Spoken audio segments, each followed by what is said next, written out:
Welcome the anointed ones. Some people don't survive the valley survives them. Read that again slowly, because there's something unsettling about a person who walks through years of pressure, betrayal, loss, isolation, and mental warfare, and somehow comes out standing like nothing managed to stick. Not bitter, not broken, not begging for sympathy.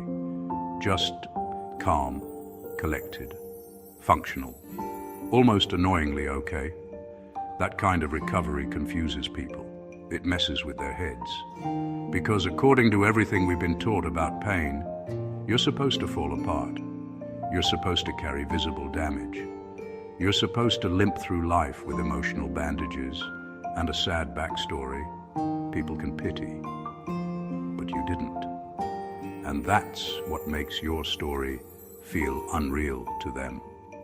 Statistically, most people who go through prolonged trauma don't bounce back quickly. Studies show that chronic stress and repeated emotional blows usually lower confidence, reduce decision-making ability, and keep people stuck in survival mode for years. In simple terms, most people don't come out sharper, they come out smaller.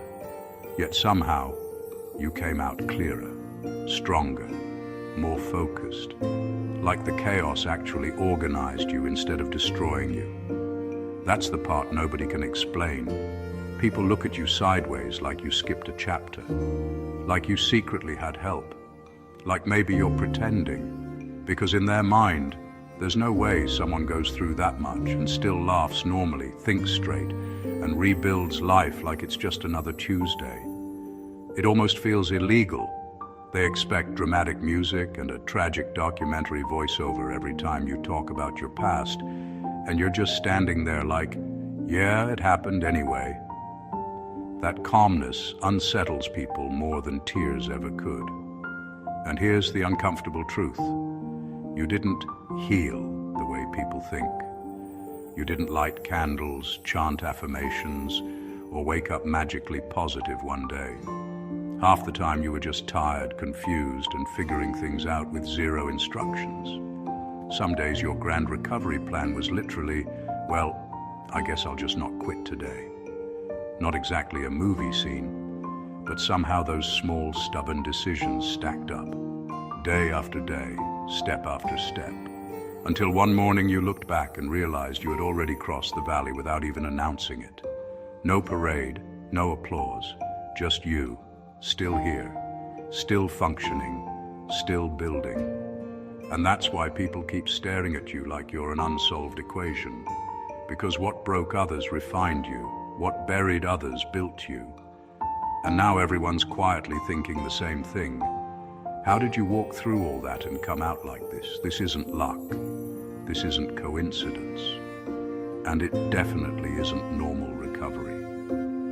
There's something different about the way you survived. Something deeper. Something almost unnatural in its precision. And in this video, we're going to break down exactly what really happened to you in that valley. Not the motivational version, not the soft version, but the raw mechanics of why you made it out when logic says you shouldn't have. Number one, you didn't escape the valley. The valley rejected you.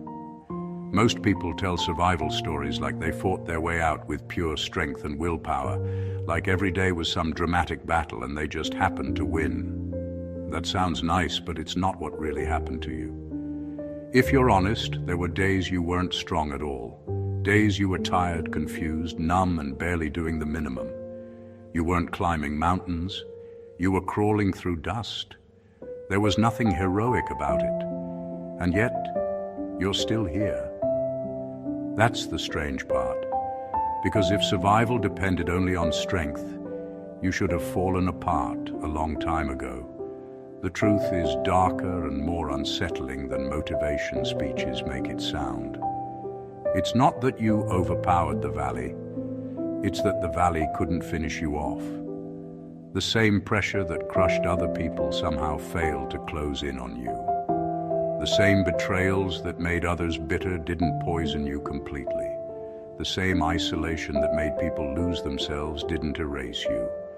It's almost like the environment tried everything it had, and none of it stuck. Think about it. People have gone through less and never recovered. Less heartbreak, less rejection, less chaos. Yet they stayed down for years. Meanwhile, you took hit after hit after hit, and instead of collapsing permanently, you kept adapting, quietly, stubbornly, without even realizing it. That's not normal resilience. That's incompatibility with destruction. The valley had a design. It was built to break spirits, shrink confidence, and make people settle for small lives. But you didn't shrink. You didn't become easier to control. If anything, you became sharper, more aware, harder to fool. The more life pressed you, the more defined you got, like pressure carving stone instead of crushing it. At some point, the struggle stopped shaping you and started failing against you. The chaos couldn't digest you. The negativity couldn't rewrite you. The pain couldn't convince you to disappear. So it did the only thing left. It let you go. Not because you were the strongest person alive, but because you simply refused to become what the valley wanted you to be. And when a place designed to break, people can't break you. It doesn't keep you. It spits you out. Number 2, your recovery terrified people because it broke the laws they trust. People don't actually get uncomfortable when someone struggles. Struggle makes sense to them. Pain makes sense. Failure makes sense. Those things fit the rules they grew up believing. If life hits you hard, you're supposed to stay down for a long time. You're supposed to look damaged. You're supposed to move slower, think smaller, and talk about your past like it permanently stole something from you. That's the script everyone recognizes, but you didn't follow it. And that's what unsettled them. It wasn't that you went through hard things. Plenty of people do. It was how fast you got your footing back, how you didn't stay bitter, how you didn't turn every conversation into a pity party, how you quietly rebuilt your life without making noise about it. One day you were struggling, and then suddenly you were steady again, focused again, functioning like someone who never fell apart. To most people, that doesn't look inspiring. It looks suspicious, because your recovery breaks a rule they depend on. See, people secretly comfort themselves with this idea. If something really bad happens to me, at least I'll have a reason to give up. Pain becomes their future excuse. Trauma becomes a permission slip to stay stuck. It protects them from responsibility. Then you show up. Same chaos, same losses, same unfair treatment. And somehow you're still moving forward. Now their excuse doesn't work anymore. Your existence quietly exposes something they don't want to face. Maybe they're not as trapped as they thought. Maybe they're choosing fear. Maybe they're choosing smallness. That realization stings. So instead of clapping for you, they stare. They question. They downplay your story. They say you got lucky, or had help, or it wasn't that bad. Anything to make your comeback look ordinary. Because if your recovery is real, then their limitations aren't permanent. And that's terrifying. You didn't just heal. You disrupted the story they tell themselves about what's possible. Number 3, you stopped asking why me and started observing like a scientist. When the worst of life hit, most people spiral into why me endlessly, repeating it like a broken record until it eats away every ounce of energy. They want answers, closure, someone to blame, or some cosmic explanation that never comes. That's normal. That's human. But somewhere along the way, you stopped asking. You didn't surrender to despair. You switched modes. You became a quiet observer. You watched everything unfold like you were taking notes on a case study. Every betrayal, every failure, every setback became data. You noticed patterns nobody else cared to see. You watched people's reactions, timing, and habits. You tracked energy shifts, moments of weakness, glimpses of truth. You catalogued how pain affected others versus how it affected you. You didn't just endure chaos, you studied it. The valley became your lab, and you were the scientist nobody saw coming. That shift changed everything. While people reacted impulsively, emotionally, and often destructively, you reacted strategically, quietly, and with foresight. You didn't waste energy on anger that didn't serve you, or pity that didn't solve anything. You analyzed, predicted, and adapted. And in that adaptation, you created invisible armor. Not the kind you wear for show, but the kind that quietly protects you from repeating the same mistakes, the same traps, the same pain. Most people survive by brute force. You survived by understanding. You didn't just react, you calculated. You didn't just recover, you redesigned your responses, your mindset, your life. Every observation became a tool. Every painful lesson became a blueprint. You became someone who could navigate the valley without being consumed by it. And that's why your survival seems almost unexplainable. You weren't stronger than everyone else. You weren't luckier. You were sharper. You learned faster. You saw deeper. While others screamed at life and waited for answers, you studied life until it revealed its secrets to you. That quiet intelligence, that relentless observation, is what allowed you to emerge whole, clear, and untouchable in a way most people never even understand. Number 4, you lost your need to be saved. The moment that changes everything isn't when someone finally offers help. It's when you realize nobody is coming. Most people survive because they cling to the idea of rescue, waiting for someone to notice their struggle, someone to step in, someone to fix the chaos. That hope feels comforting, but it also traps them. It keeps them dependent, keeps them fragile, keeps them vulnerable. You, however, reached a point where that hope ran out. You stopped waiting. You stopped expecting someone to swoop in and repair what life had torn apart. And in that void, something extraordinary happened. You became entirely self-reliant. Your survival no longer depended on chance, luck, or external approval. Every choice, every move, every small victory became yours, and yours alone. This shift doesn't feel dramatic at first. It doesn't happen overnight. It's subtle, almost quiet, but it's deadly effective. Once you stop needing someone else to save you, fear loses its grip, panic loses its power, and the valley that once had you cornered suddenly becomes manageable.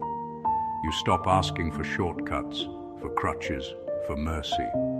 You start relying on your own instincts, your own judgment, your own unshakable inner strength. And what's terrifying to others is how unstoppable it makes you. People can't understand someone who doesn't depend on them, who doesn't need validation, who refuses to be rescued. They try to offer advice, guidance, even pity, but it bounces off. You've crossed a threshold that most never reach, a level of independence where your actions are driven by necessity and clarity, not desperation or hope. This doesn't just build resilience, it creates a form of quiet power. You can walk through chaos with calm precision because your foundation is unshakable. You survived the valley not because someone saved you, not because luck was on your side, not because life got softer. You survived because you became your own savior.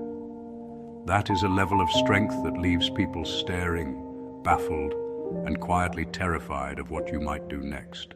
Number 5, your empathy didn't die. It evolved into discernment. Pain has a way of changing people, but most think it either hardens them or leaves them bitter. That's the story you hear over and over, and it's mostly true for the average person. But for you, something far deeper happened. Your empathy didn't vanish. It didn't get buried under anger or fear. It transformed. It became precise, sharp, and selective. You still feel deeply, but now you feel with awareness. Now you sense motives, intentions, and hidden agendas before they surface.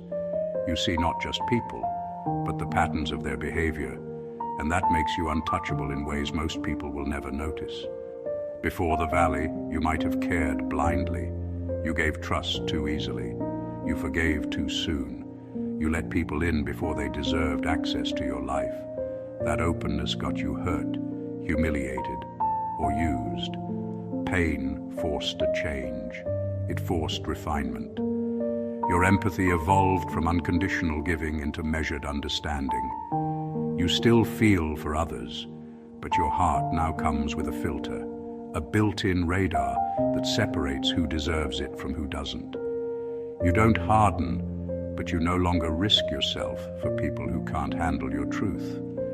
That evolution terrifies people more than anger ever could. Someone who cares deeply yet refuses to be manipulated or drained walks through life like a mystery no one can crack. They can't predict you, control you, or take advantage of you. They might try to test you, push your limits, or exploit your compassion, and you recognize it instantly.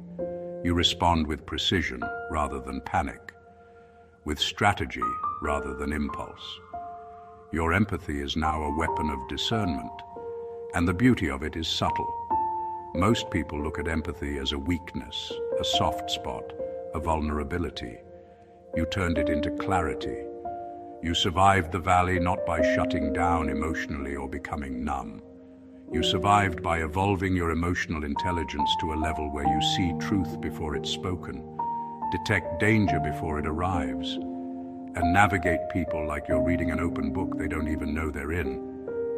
Your heart stayed alive, but your mind became untouchable. That's how you came out stronger, wiser, and far beyond anyone's expectations. Number 6, you became comfortable being misunderstood.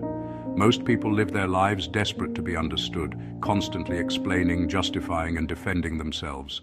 They crave validation, needing someone to recognize their pain, their effort, their worth. That need drives them to exhaustion. But the valley taught you a lesson few ever learn. People will misunderstand you no matter what you do, and trying to control that perception is a waste of energy. At some point, you stopped caring about their understanding, and that change shifted everything. Being misunderstood isn't pleasant, but it's powerful.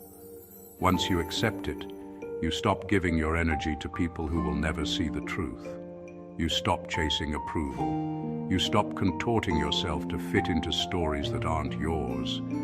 That freedom is deadly effective, not in a violent sense, but in the quiet, unstoppable way of someone who refuses to be limited by other people's opinions. Before this shift, misunderstandings could crush you.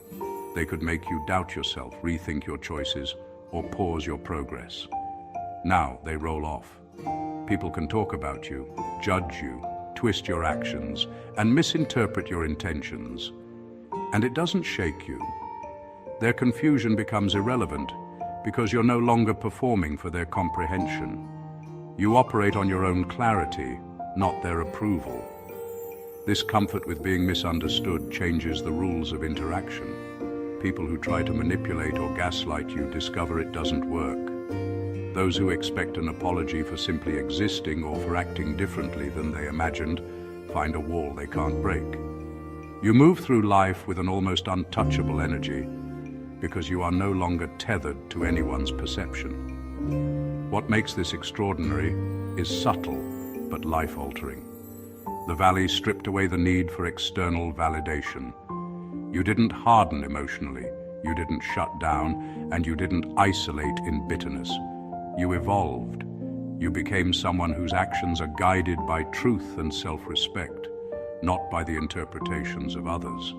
And in a world that thrives on misunderstanding, that independence, that calm in the face of judgment, makes you unshakable and almost impossible to contain. Number 7, you developed a relationship with solitude that others fear.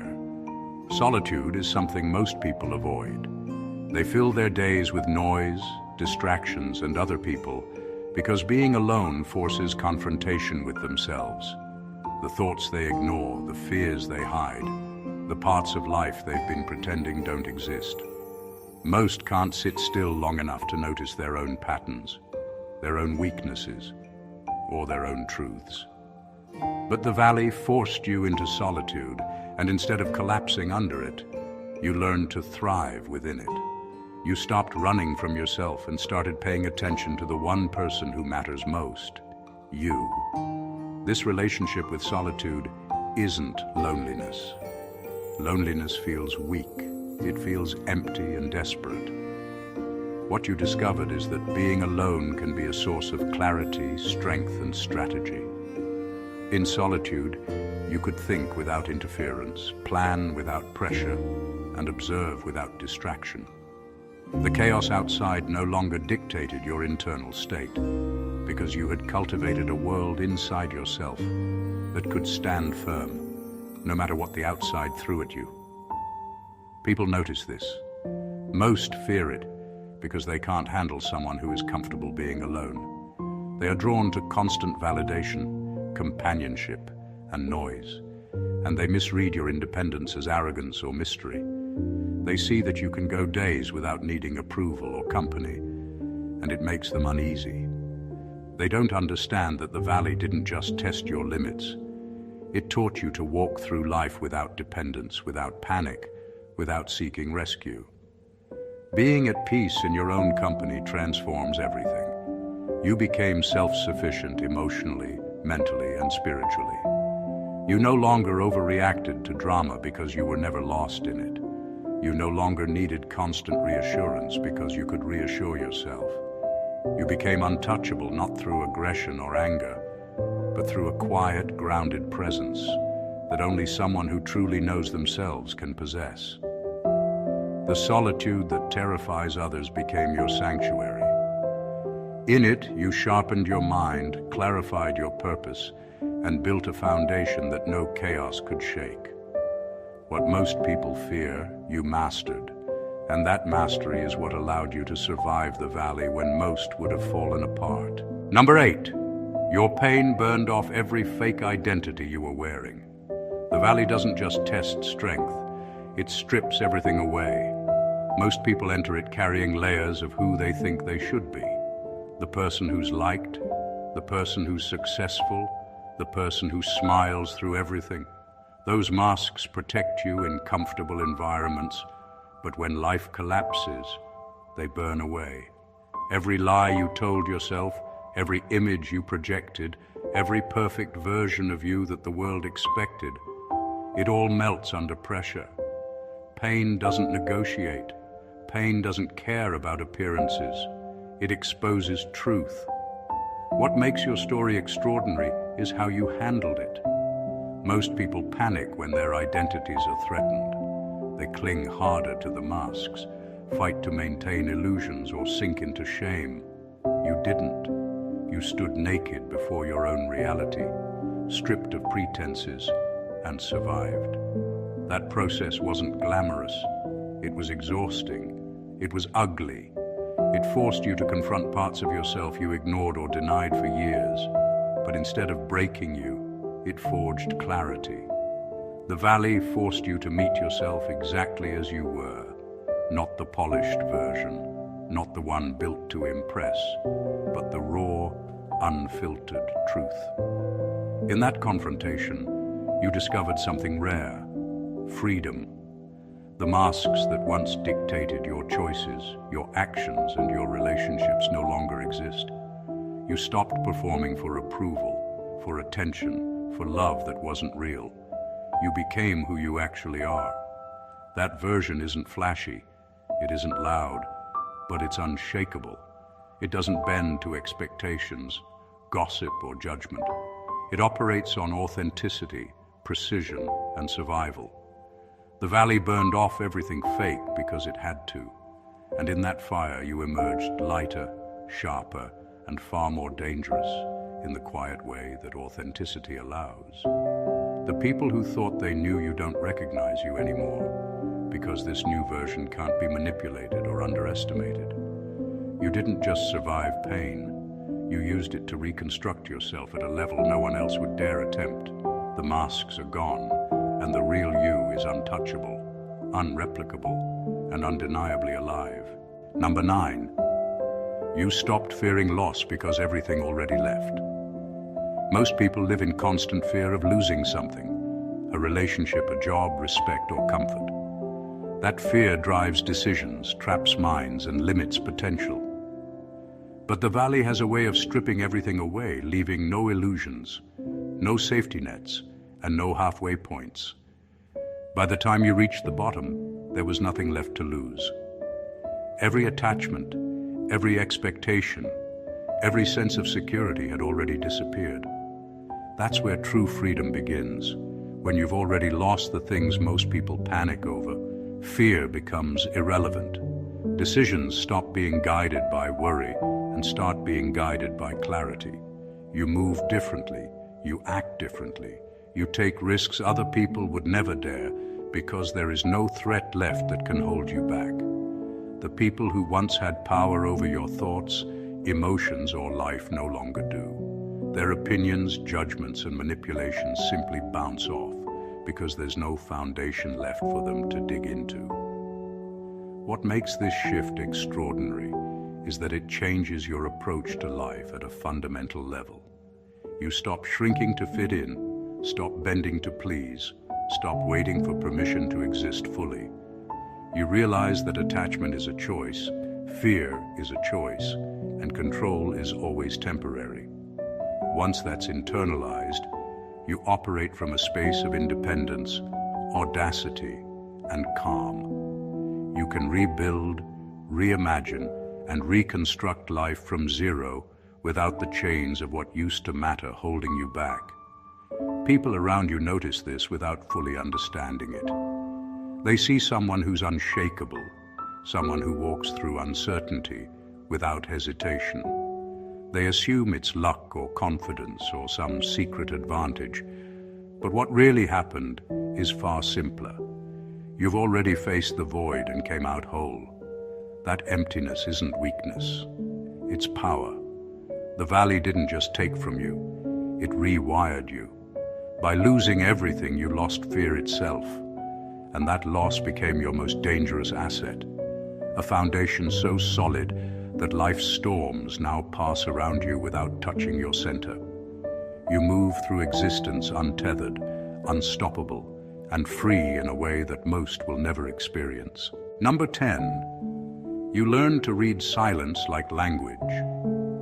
Most people hear words, but very few truly listen. Most hear explanations, excuses, and stories, but they miss what isn't being said. The valley taught you a different way of hearing. You didn't just survive by reacting to noise, chaos, or obvious threats. You survived by noticing what people avoided saying, what energy lingered in the air, what was implied but never admitted. Silence became your guide, your warning system, your map. In that place, words were unreliable. People lied, people minimized, people blamed. But silence never lies. A pause before a sentence, hesitation in a gesture, avoidance in a glance. Those were signals that revealed far more than spoken words ever could. You learned to catch the micro moments that expose intentions. You learned that what isn't said often carries the weight of truth, betrayal, or opportunity. And once you learned that, you were no longer reacting blindly. You were anticipating, calculating, and navigating life like someone who could see the moves before they happened. This skill is subtle but devastatingly effective. People around you talk, argue, and plot, assuming their motives are hidden, assuming they're unreadable. But you notice the tension, the omission, the hesitation. You can sense manipulation, envy, or deception before it fully manifests. You don't have to be loud or confrontational to control outcomes. You simply understand the unspoken language everyone else ignores. What makes this extraordinary is how it amplifies your survival instincts. Danger, dishonesty, and hidden threats lose their power because you see them coming. You don't need to guess, you already know. And at the same time, you can read opportunities, loyalty, and truth in ways most people overlook, letting you align with what actually serves you without wasting energy on illusions. The valley forced you to listen where others couldn't. You didn't just develop a skill, you developed a sixth sense for human behavior. Silence, which terrifies some, became your weapon, your compass, and your advantage. That's why, after the valley, nothing slips by you anymore, and nothing catches you off guard. Number 11. You no longer chase happiness, you chase stability. Most people measure life by highs and lows, constantly chasing the next thrill, the next recognition, the next rush of validation that makes them feel alive. Happiness, they believe, is the goal. But the valley teaches a far harder truth. Happiness is fleeting, unreliable, and often dependent on factors beyond your control. Pain, betrayal, and chaos show you quickly that chasing fleeting joy is a trap. What lasts, what endures, what actually protects you is stability. You learn to prioritize what most people dismiss as boring or unremarkable. Predictable routines, clear boundaries, calm thinking, and emotional steadiness became your foundation. You realized that life isn't a highlight reel. It's a series of challenges, surprises, and tests. If you chase only happiness, you collapse every time something shifts. But if you chase stability, you survive every shift without losing your center. That stability doesn't mean you suppress emotions or avoid joy. It means your emotional state isn't hostage to circumstance. You operate from a calm, grounded place, and that gives you power. People around you notice this, even if they don't understand it. They see someone who doesn't react to drama, who doesn't overcommit emotionally, who doesn't panic when life throws chaos. They think it's luck or detachment, but it's far more deliberate. You've designed your inner world to withstand shocks. While others chase highs, you move quietly, purposefully, steadily, building a life that cannot be shaken by external forces. This shift changes how the world interacts with you. People who once pulled you into arguments, manipulations, or toxic energy can't reach you in the same way.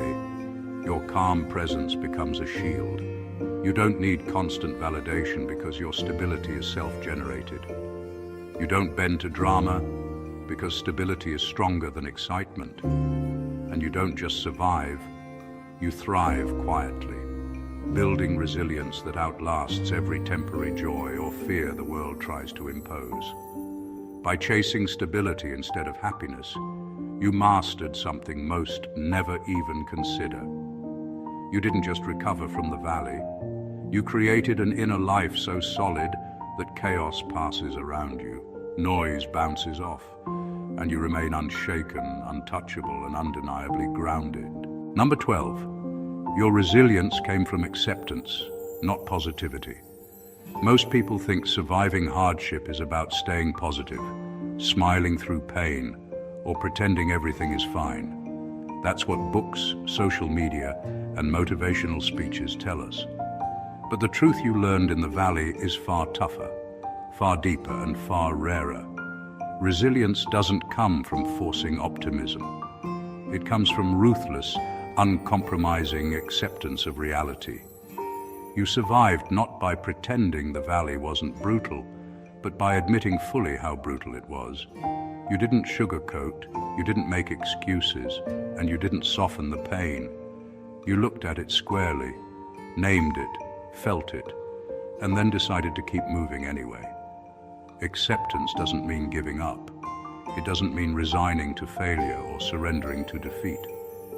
It means seeing the situation clearly, understanding what is within your control and what isn't, and focusing all your energy where it actually matters.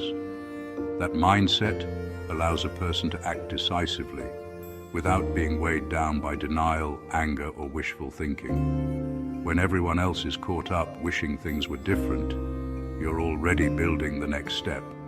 That's why your recovery looks unnatural to outsiders.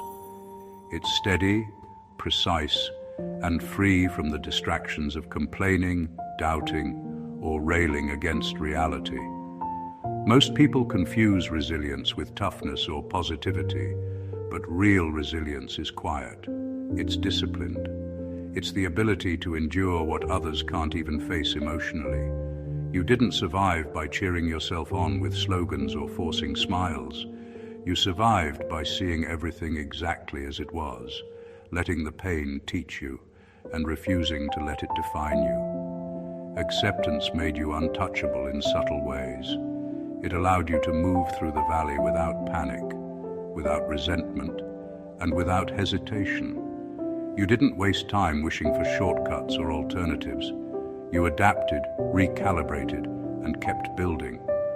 Positivity might make people feel better temporarily, but acceptance makes them unstoppable. That's why, when others look at you, they don't see someone who got lucky or stayed motivated. They see someone who faced the worst and came out anchored, unshakable, and quietly victorious. Number 13. You stopped trying to fit into places that never fit you. The valley has a way of showing you the truth about where you belong and, more importantly, where you don't. Before, you may have spent years forcing yourself into spaces, relationships, and roles that felt comfortable to others but never truly aligned with who you are. You bent, adjusted, and compromised endlessly, hoping to be accepted, hoping to belong, hoping to matter. That effort exhausted you. It drained your energy, clouded your judgment, and slowed your growth. The valley stripped all that away. It revealed the futility of trying to belong where you were never meant to. At first, it stings. Realizing that certain doors will never open for you, that some people will never understand you, that some environments are fundamentally incompatible with your essence. It can feel like rejection. But the difference is, you didn't collapse under that truth. Instead, you embraced it. You stopped shrinking yourself to fit into molds that never worked. And that decision changed everything. You stopped apologizing for who you are and started moving toward what actually serves you. That shift isn't dramatic or flashy, but it's lethal to limitations. When you stop forcing yourself into spaces that reject you, life begins to align naturally. Opportunities come that are meant for you. People show up who resonate with your energy, and environments support your growth rather than drain it. You didn't just survive the valley, you recalibrated your sense of belonging. You realized that being in the wrong place, no matter how prestigious or comfortable, is wasted energy. Being in the right place, even if it's quiet, hard, or lonely at first, allows your life to expand in ways you never imagined. This is why your presence now unsettles others. You move with a sense of alignment they can't fake or replicate. You are no longer chasing approval or fitting into patterns that don't serve you. You operate on your own truth, and that independence gives you an aura of quiet authority and unstoppable momentum. By leaving behind what never fit, you became free to build a life that actually fits you, and nothing can touch that freedom. Number 14, you didn't recover. You became someone who can't be destroyed the same way twice. Recovery implies returning to a previous state, like patching a broken vase and placing it back on the shelf. But that's not what happened to you. The valley didn't just challenge you, hurt you, or push you to your limits. It fundamentally changed you. The old version of yourself, the one who cried, panicked, doubted, or depended on others, no longer exists. That person couldn't survive the valley. What came out on the other side is something far stronger, sharper, and far more calculated. You didn't just heal. You evolved in a way that prevents the same destruction from ever touching you again. The difference is subtle but undeniable. Most people face trauma and try to patch themselves back together, hoping life will be gentler next time. You didn't. You dissected the pain, studied it, absorbed the lessons it offered, and allowed it to reshape your mind, your choices, and your instincts. The version of you who walks through the world now operates with precision and awareness that your old self could never comprehend. Threats, betrayals, manipulations, They no longer catch you off guard. The same things that once would have shattered you now glance off your armor without leaving a mark. What makes this extraordinary is how quiet and invisible it is. No one claps for this kind of transformation. There's no applause for becoming untouchable, no headlines for evolving past your former vulnerabilities. But it is far more powerful than any visible victory. You carry the valley's lessons in your instincts, your discernment, your emotional independence, and your strategic thinking. You can't be destroyed the same way twice because you've already seen the blueprint of destruction, survived it, and built a stronger version in response. People who watch you now are often baffled. They assume luck, help, or privilege carried you through, but they don't see the internal reconstruction. The valley didn't just pass, it redesigned you. You're no longer reactive, fragile, or predictable. You're someone who can endure, adapt, and rise with a kind of precision that looks unnatural to anyone who hasn't walked through what you've walked through. The old rules no longer apply. The same attack, the same betrayal, the same pain. It won't work twice, because you aren't the person you were. You're something entirely new. Conclusion: the valley doesn't just test people, it exposes them. It strips away illusions, comfort, and weakness, and it forces a confrontation with raw reality. Most people walk through it broken, bitter, or diminished. But you walk through it differently. You weren't just strong or lucky. You observed instead of panicking. You accepted instead of pretending. You shed false identities, stopped seeking validation, and built a self that is precise, untouchable, and unshakable. Every betrayal, every loss, every moment that should have crushed you instead became a tool, a lesson, a step in the process of transforming you into someone the world cannot predict, cannot control, and cannot break in the same way again. You didn't just recover, you evolved. You became someone who thrives in solitude, reads silence like a language, and acts with a calm authority that confuses others. You stopped chasing fleeting happiness and began chasing stability, built resilience from acceptance, and stopped trying to fit where you were never meant to belong. You emerged from the valley not merely intact, but refined, upgraded, and untouchable. What people see now is only the surface, a quiet confidence, a composed presence, a steady mind. What they don't see is the depth of transformation, the strategic intelligence, and the unwavering independence that made this version of you possible. That's why your story resonates so deeply. It's not a tale of luck, miracles, or temporary triumphs. It's proof that a person can endure unthinkable hardship, confront the rawest truths of life, and emerge operating on a completely new level, sharper, wiser, and far beyond what most will ever imagine. You've become the embodiment of resilience in its purest, most refined form. The valley didn't just pass you through. It sculpted you into someone whose survival defies logic, whose presence commands attention, and whose future is unbound by the rules that once held others down. If this video spoke to you, if you recognized yourself in any of these truths, don't just watch and move on. Subscribe to the channel for more deep, unfiltered insights that reveal the hidden mechanics of survival, power, and transformation. Like this video to support the journey of uncovering reality as it really is. Share it with someone who needs this level of clarity. And comment below with your own story of what the valley taught you. Let's build a community of those who didn't just survive, but leveled up in ways the world can't understand. Your journey matters, your voice matters, and together we rise stronger than ever. God bless you.